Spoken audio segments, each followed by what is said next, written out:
Assalamualaikum warahmatullahi wabarakatuh. Perkenalkan, nama saya Mustika, angkatan 17, kelompok 2, nomor absen 19.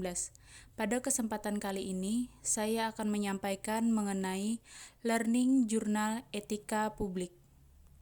Adapun pengertian dari kode etik ialah peraturan yang mengatur tingkah laku dalam suatu kelompok khusus.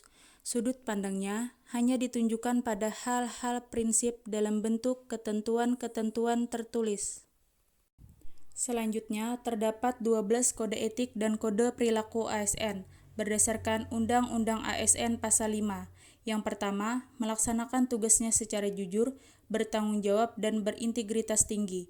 Yang kedua, melaksanakan tugasnya secara cermat dan disiplin. Yang ketiga, melaksanakan tugas sesuai dengan peraturan perundang-undangan yang berlaku. Yang keempat, melayani dengan sikap hormat, sopan, dan tanpa tekanan. Yang kelima, melaksanakan tugas sesuai dengan perintah atasan sejauh tidak bertentangan dengan peraturan perundang-undangan dan etika pemerintahan. Yang keenam, menjaga kerahasiaan yang menyangkut kebijakan negara.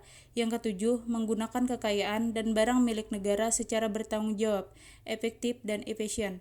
Yang kedelapan, menjaga agar tidak terjadi konflik kepentingan dalam melaksanakan tugasnya.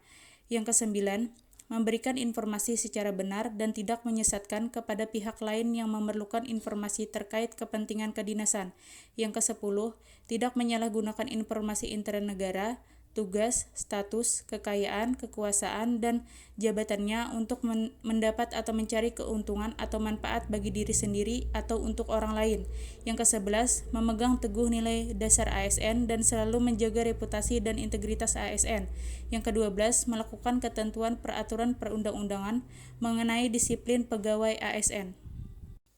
Adapun definisi etika publik ialah refleksi tentang standar atau norma yang menentukan baik atau buruk, benar atau salah perilaku, tindakan, dan keputusan untuk mengarahkan kebijakan publik dalam rangka menjalankan tanggung jawab pelayanan publik. Kemudian, terdapat 15 nilai-nilai dasar etika publik berdasarkan Undang-Undang ASN Pasal 4. Yang pertama, memegang teguh ideologi Pancasila. Yang kedua, setia dan mempertahankan Undang-Undang Dasar Negara Republik Indonesia tahun 1945 serta pemerintahan yang sah. Yang ketiga, mengabdi kepada negara dan rakyat Indonesia.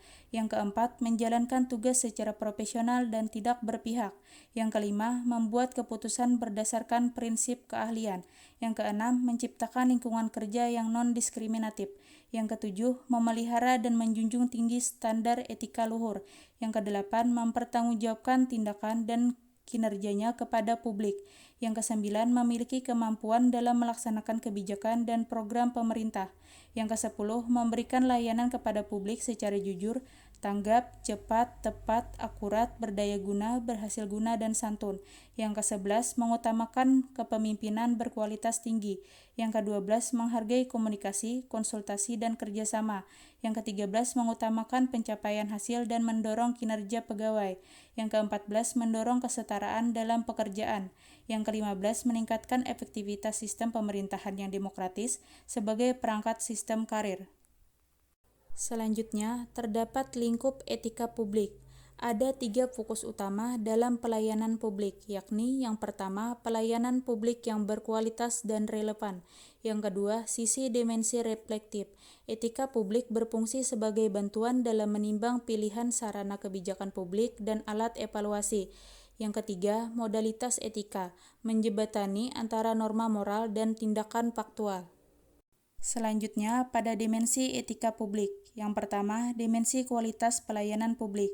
Etika publik menekankan pada aspek nilai dan norma, serta prinsip moral, sehingga etika publik membentuk integritas pelayanan publik. Yang kedua, dimensi modalitas. Unsur-unsur modalitas dalam etika publik yakni akuntabilitas, transparansi, dan netralitas. Yang ketiga, dimensi tindakan integritas publik. Integritas publik dalam arti sempit yakni tidak melakukan korupsi atau kecurangan. Adapun maknanya secara luas, yakni tindakan yang sesuai dengan nilai, tujuan, dan kewajiban untuk memecahkan dilema moral yang tercermin dalam kesederhanaan hidup. Selanjutnya, tuntutan etika publik dan kompetensi. Tanpa kompetensi etika, pejabat cenderung menjadi tidak peka, tidak peduli, dan diskriminatif, terutama pada masyarakat kalangan bawah.